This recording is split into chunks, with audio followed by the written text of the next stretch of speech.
नारायण नारायण। आज बात करते हैं मेष लग्न की कुंडली के बारे में। ठीक है। अब मेष लग्न की कुंडली जहाँ 1 नंबर लिखा होगा, स्वाभाविक सी बात हो मेष लग्न ही होगा। ठीक है। यदि मान लीजिए किसी व्यक्ति का मेष लग्न हो और चतुर्थेश तथा पंचमेश का संबंध हो जाए कहीं से भी, यानी कि सूर्य और चंद्रमा का कहीं से भी आपस में संबंध हो जाए तो यह एक राजयोग होता है। ठीक है। आगे बढ़ते हैं। चतुर्थ का स्वामी चंद्रमा और पंचम का स्वामी सूर्य होने के कारण, ठीक है, सूर्य और चंद्रमा का संबंध राजयोग कारक होता है। कहीं पर भी सूर्य चंद्रमा का अगर संबंध हो जाए तो वह राजयोग कारक होता है। यदि दोनों एक दूसरे से सप्तम हो, अर्थात एक दूसरे के सामने हो, यानी कि कहीं पर भी बैठे हो पूरी कुंडली में एक दूसरे के सामने हो, तो पूर्णिमा के आसपास चंद्रमा होने के कारण विशेष सुंदर योग होगा, क्योंकि अमावस्या के करीब सूर्य चंद्रमा एक राशि में रहते हैं। कभी भी आदि जब अमावस्या का समय होगा, आप कुंडली में पूरी में भी कहीं देखेंगे तो सूर्य चंद्रमा जो है एक जगह जब कहीं कहीं बढ़ जाते हैं तो वह अमावस्या के करीब हो जाता है। ठीक है। किंतु क्षीण चंद्रमा होने के कारण चंद्रमा बलवान नहीं हो पाता, क्योंकि उस समय चंद्रमा क्षीण हो जाता है। ठीक है। एक अन्य ज्योतिष ग्रंथ है, उनका मत है कि चाहे कोई भी लग्न हो, एक मेष लग्न से लेकर के और मीन लग्न तक कोई भी हो, यदि सूर्य चंद्रमा एक साथ बैठे हों, ध्यान रखिएगा, सूर्य और चंद्रमा एक साथ बैठे हों या एक दूसरे के राशि में बैठे हों, ध्यान रखिएगा, एक साथ बैठे हों या एक दूसरे के राशि में बैठे, कोई भी लग्न हो, तो क्या होता है, ऐसा व्यक्ति बहुत दुबला पतला होता है। और यदि उन पर किसी पाप ग्रह की दृष्टि हो जाए, शनि की दृष्टि हो जाए, राहु की दृष्टि हो जाए, कहीं केतु की दृष्टि हो जाए, ठीक है, तो क्या होगा, इनको यक्षमा माने कि टीबी की बीमारी भी हो सकती है। इतनी बात समझ में आ गई। देखिए, मैं जो बातें बता रहा हूँ उसको ध्यान से समझने का प्रयास करिएगा। ठीक है। यदि आप सीखना चाह रहे हैं तो, नहीं तो कोई बात नहीं। चलिए दूसरी बात आते हैं। अब यहाँ क्या है कि मेष लग्न की कुंडली है तो स्वाभाविक सी बात है कि दूसरा और 7वां घर का मालिक शुक्र हो जाएगा। ठीक है। ये आपका वृषभ राशि हो जाएगी, ये आपकी तुला राशि। तो अब इसमें दूसरे और सप्तम से ही मार्केस का हम लोग निर्धारण करते हैं। कोई भी कुंडली हो तो हम लोग, आपको मैं पिछले वीडियो में मैंने बताया है, आप उसमें जाकर देखेंगे पूरा मार्केस कैसे निर्धारण किया जाता है, पूरा उसमें मैंने विश्लेषण किया है कि कुंडली का कोई भी कुंडली हो उसके दूसरे सप्तम भाव से हम लोग मार्केस का निर्धारण करते हैं। तो यहाँ पर क्या है कि शुक्र आपका जो है वो मारक ग्रह हो गया। ठीक है, क्योंकि ये मारक हो जाएगा। किंतु सदैव यह नहीं समझ लेना चाहिए कि शुक्र मार ही डालेगा। ठीक है। पहले यह निश्चित करना चाहिए कि जातक की आयु अल्प है, मध्य है या दीर्घ है। ठीक है। जिस आयु की मारक की संभावना हो उस आयु में शुक्र की महादशा में शनि की अंतर्दशा या अन्य पापी ग्रह की अंतर्दशा मारक हो सकती है। इसका विशेष ध्यान रखिएगा। ठीक है। जहाँ जहाँ मारक का प्रसंग आवे वहाँ यह अवश्य विचार कर लेना चाहिए कि जातक की आयु अल्प है, मध्य है या दीर्घ है। ठीक है। चलिए आगे बढ़ते हैं। मेष लग्न वाले व्यक्ति की कुंडली में, ठीक है, ये मेष लग्न है, बृहस्पति जो है वो 9वें और 12वें घर का मालिक होता है। आपको पता है ये धनु राशि है, ये मीन राशि है। धनु और मीन राशि का दोनों का मालिक कौन होता है, तो गुरु होता है। यदि ऐसा बृहस्पति 10वें स्थान में यहाँ पर हो तो मारक हो सकता है, ये भी ध्यान रखिएगा। ठीक है। अगर यहाँ पर अब कुंडली में कहीं पर अगर यहाँ 10वें भाव में अगर बृहस्पति आ गया तो यहाँ पर जो है वो ग्रह आपका बृहस्पति भी मारक हो सकता है। अब बहुत से लोग क्या करते हैं, कहते हैं भाई यहाँ पे तो भाग्य भाव का मालिक है और यहाँ पर गुरु बैठा तो अच्छा फल देगा, नहीं भैया, कतई भी इसका रत्न ना पहनाना। ठीक है, चलिए इसका विश्लेषण करेंगे बाद में। आगे बढ़ते हैं। अब यहाँ पे देखिए क्या है, मेष लग्न है और यदि शनि और बृहस्पति, शनि, अब शनि यहाँ देखिए कर्म भाव का मालिक है, एक लाभ भाव का मालिक है। तो यहाँ पर शनि और बृहस्पति आपस में जो है वो मित्रता का भाव निभाएंगे। ठीक है, तो क्या कहा गया है, यदि यदि शनि और बृहस्पति का योग हो तो केवल इस योग मात्र से राजयोग नहीं हो जाता। लोग यहाँ बता देते हैं कि यहाँ पर इस मेष लग्न की कुंडली है और यहाँ पर गुरु और शनि एक साथ कहीं बैठे हैं तो एक राजयोग बन जाता है। ऐसा सदैव नहीं होता। यहाँ कहना यह है कि शनि दशमेश होता है और बृहस्पति नवमेश होता है, तो अच्छा हो, कहीं साथ में बैठ गए तो ये अच्छा माना जाएगा। ऐसा नहीं है। ठीक है, अब आगे बात करते हैं। क्योंकि देखिए यहाँ क्या है कि शनि और बृहस्पति का योग क्यों नहीं अच्छा माना गया है, इस पर भी विचार करना चाहिए। ठीक है, इसका कारण यह है कि शनि 10वें के साथ साथ 11वें का भी मालिक होता है। 10वें के साथ साथ 11वें भाव का भी मालिक होता है और बृहस्पति 9वें के साथ साथ 12वें घर का भी मालिक होता है। इस कारण नवमेश दशमेश के योग में एकादशेश और द्वादश का योग हो जाने से उत्कृष्टता जाती रहती है, मतलब वो अच्छा फल नहीं देगा। केवल यहाँ ये फल तो अच्छा दे रहा है, लेकिन यहाँ के दोनों का जो संयोग है वो अच्छा फल नहीं देगा। ठीक है, इसको ध्यान से समझ लीजिएगा, पुनः एक बार वीडियो रिपीट कर लीजिएगा। फिर अब आते हैं कि जिस व्यक्ति का मेष लग्न में जन्म होता है उसे माता, जो कहते नहीं चेचक उचक जो होता है, माता जी लोग आदर कहते हैं ना, हमारे यहाँ तो कहा जाता है भाई माता जी आ गई, यानी कि चेचक, फोड़ा, फुंसी, घाव, चोट, अस्त्र और आघात आदि का भय रहता है। क्यों? क्योंकि मेष का स्वामी जो है वो मंगल होता है, इस कारण उपयुक्त का भय बना रहता है। ठीक है, अब आगे बात करते हैं।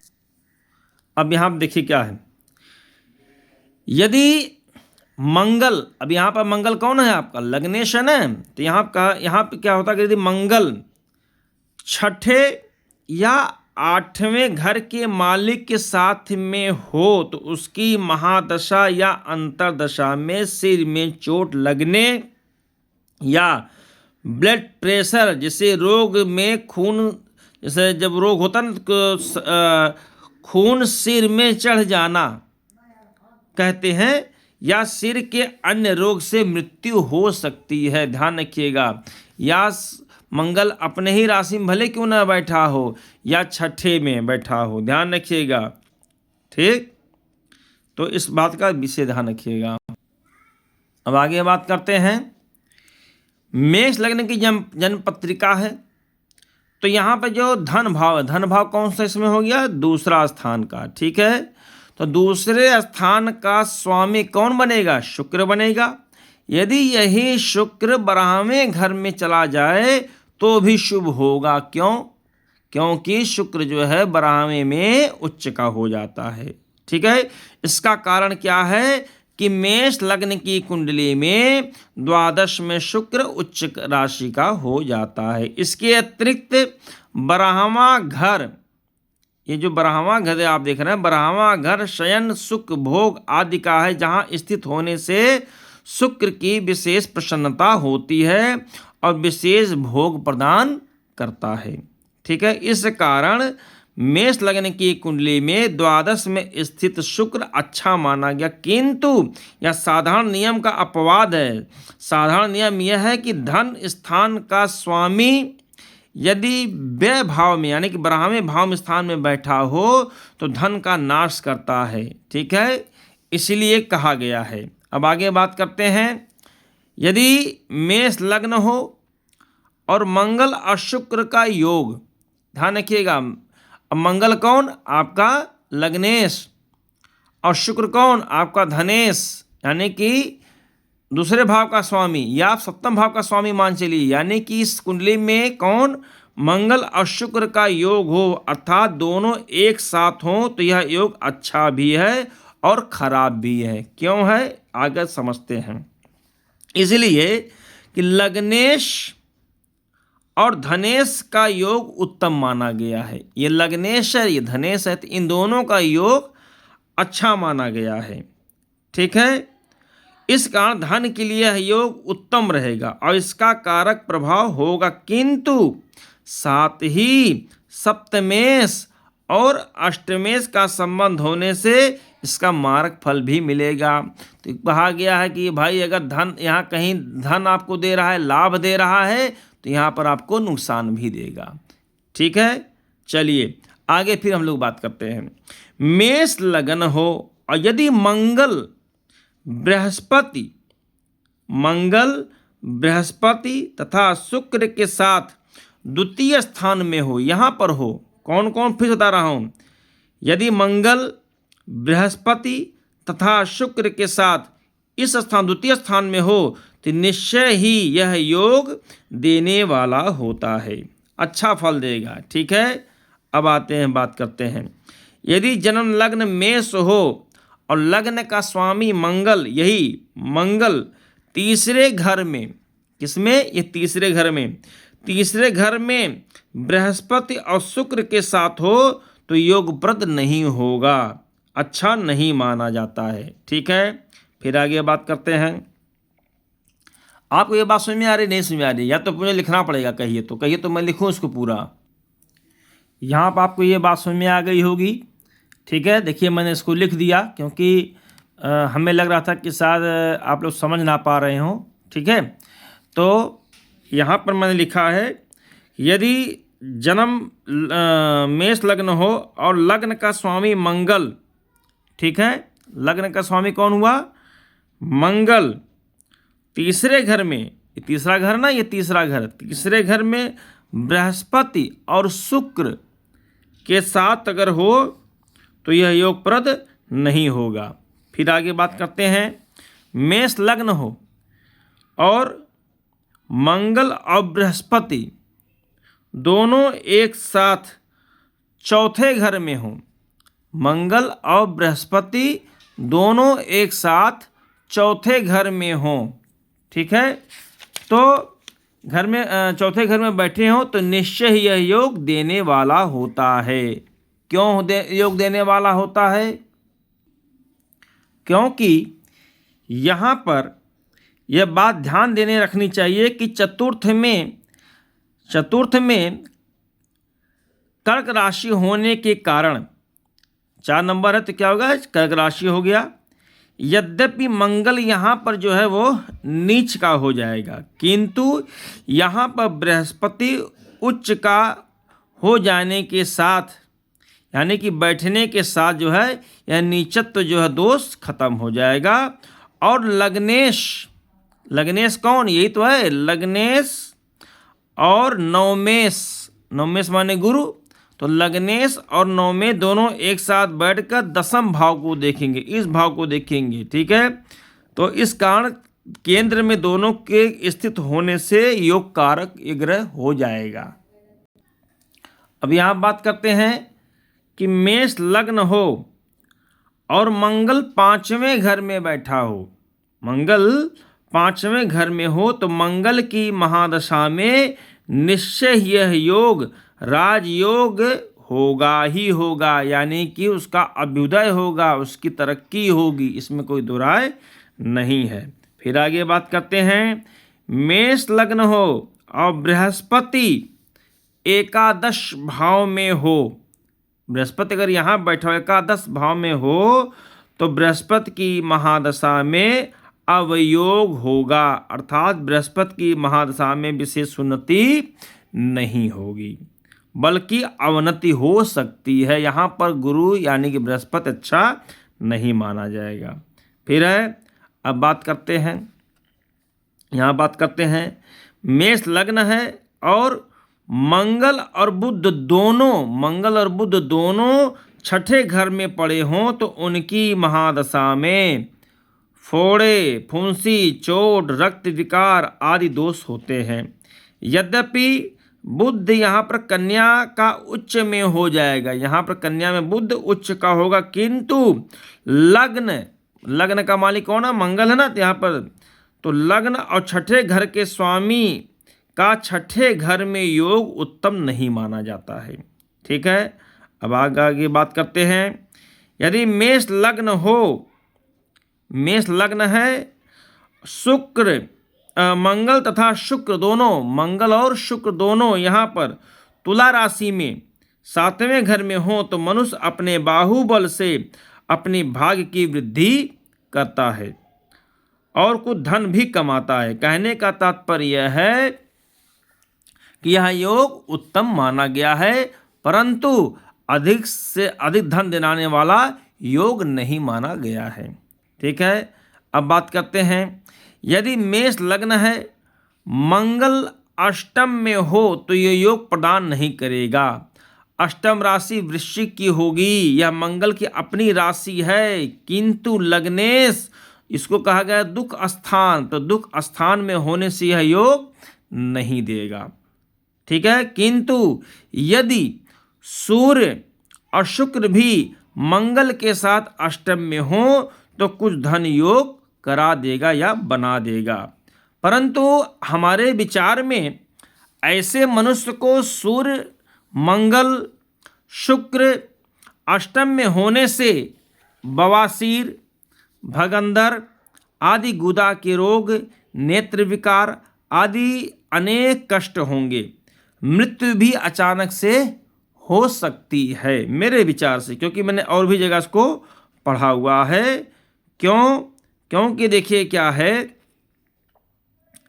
कारण, इसके एक बात समझ लीजिए कि तीनों ग्रह जो हैं ये तीनों ग्रह जो है ये दुख स्थान में होगा तो यह उत्तम नहीं होगा। ठीक है, तो शुक्र के अष्टम में होने से वीर विकार, प्रमेह आदि की भी संभावना रहती है। स्त्री सुख में भी बाधा होती है अगर शुक्र यहाँ बैठा होता है। ठीक है, अब यदि बात करते हैं, यदि मेष लग्न हो, सूर्य मंगल और बृहस्पति शुक्र भी एक साथ नवम में यहाँ बैठे हैं। कौन कौन? सूर्य, मंगल और बृहस्पति और शुक्र एक साथ नवम में हो, तथा शनि तुला राशि में, यहाँ पर शनि तुला राशि में उच्च का हो जाता है, तो यहाँ तो क्या है, तुला राशि में सप्तम में हो तो विशेष योग होता है।